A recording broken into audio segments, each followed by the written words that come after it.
Agri-Demain, ici au cœur du Salon de l'Agriculture 2019, c'est une joie en ce début d'année, en tout cas d'accueillir Monsieur Laurent Grandin. Vous êtes président de l'Interfel.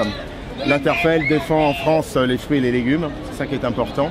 On est au travers de notre premier projet, en tout cas de porter une vision sur notre agriculture, une vision 2030. Selon vous, qu'on soit fiction ou réalité, quelle serait la vision que vous pourriez porter en tout cas pour cette agriculture de 2030 ?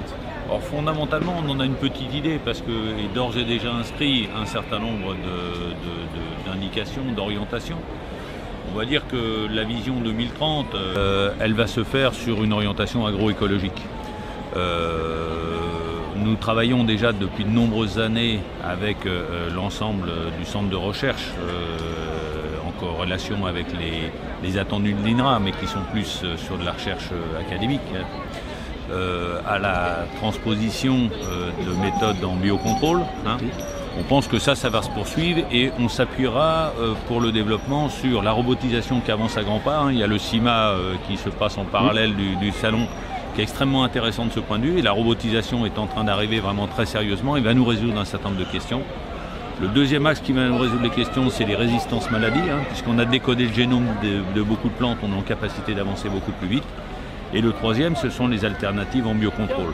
Bref, on rêve d'une agriculture en adéquation avec les attentes sociétales, même si on y travaille depuis très longtemps. Et on a d'ores et déjà, nous, pris des engagements assez rapides, puisque dans les 5 ans qui viennent, on considère que 50% de nos productions seront engagées en haute valeur environnementale.